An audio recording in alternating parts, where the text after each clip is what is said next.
No crypto trader show is complete without getting a view from our chartists. If you know me, you know I don't really believe in the charts, but somehow Luke Martin, or Venture Coinist as he's known on Twitter, always calls it right. A few weeks ago he was on our show and he called the beginning of the altcoin run, and he was spot on. He called it to the day. Luke, where are we in this altcoin run? Yeah, so what I use to call that altcoin run and what I like to use is a general timing guide, both because it's a nice visual and because it's really all we have. We don't have that many data points yet in terms of valuing these assets. So I like to look at the ETH and Bitcoin channel. And what I'm looking at with this, just to keep it really simple, along that green line, this is just showing market cycles in terms of ETH valued in Bitcoin. So along that green line, that's when ETH and most other alts are valued pretty cheap. That's when you want to be overweight alts because they'll probably outperform Bitcoin. And then towards the top of that channel, the red resistance, that's when ETH and most other alts are going to be expensive. You probably want to be exiting or taking profits, moving back into Bitcoin. In April was kind of a screaming buy at the beginning of the month last time we talked. We've definitely moved up. I think they're still valued fair. I think they're still attractive. But now we have momentum on our side. I think we continue higher. If I look at your chart, we're kind of at the bottom middle of the channel. So we're moving up towards the red line, but we're still pretty low. It looks to me like there's still a big run ahead of us.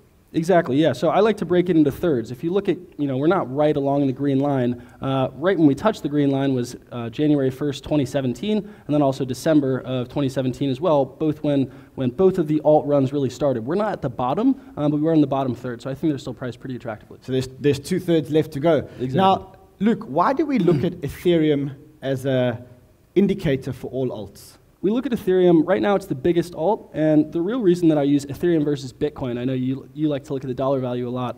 The reason I use Bitcoin value is because in 90 or 95% of alt markets, Bitcoin is the only means of liquidity. So when you move your money into Bitcoin, that's the way you buy the alt, and that's what your account is denominated in. All right, so let's move on to the next graph that you sent us, and it's the Lisk Bitcoin chart. So just to be clear, when you look at all your trades, you always look at them against Bitcoin or against Satoshis. Correct, yeah. If my account is denominated in Bitcoin, my goal is to be earning more Bitcoin with these trades. Great, let's look at this chart. What are we looking at? So with Lisk, this is really just showing kind of the abbreviated alt run that started in December 2017, peaked out January 31st of this year, and we've been moving down along that trend line resistance. We got to kind of decision point, this was about a week or two ago, and we've now broken above both of those resistance, and it's confirming nice. I think there's good upside there. I also, just like Jeremy, I want to be invested in protocols or platforms. Lisk is a nice play. So you're taking the fundamental play, which is the protocol play, you're looking at Lisk and you're saying it's a great token, and at the same time, it now looks like it's going to break through the wedge and start its upward climb. Exactly right. Do you have an exit price point here?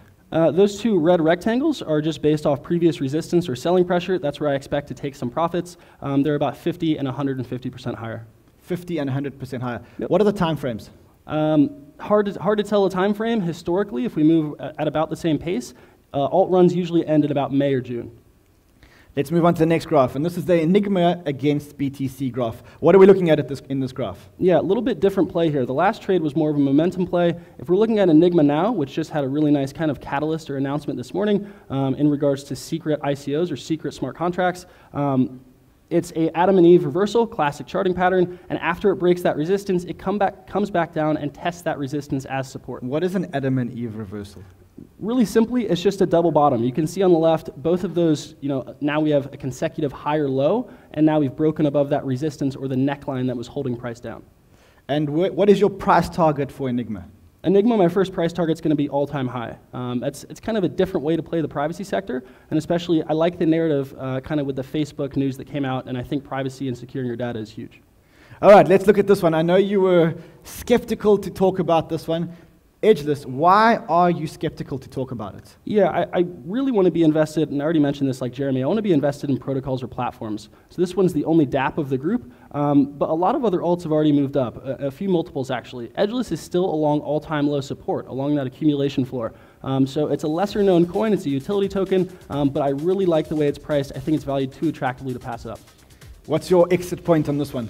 Exit point is about, that first red dash resistance is about 100% up, and then the second play would be about 2 or 3x in Bitcoin terms. Luke, if people want to get more of your daily charts, if they want to get more of this information, Luke does call it right most of the time, where can they go? Follow me on Twitter. That's where I'm most active. Reach out. Happy to help. So that's Luke Martin, and you can follow him on Twitter @VentureCoinist.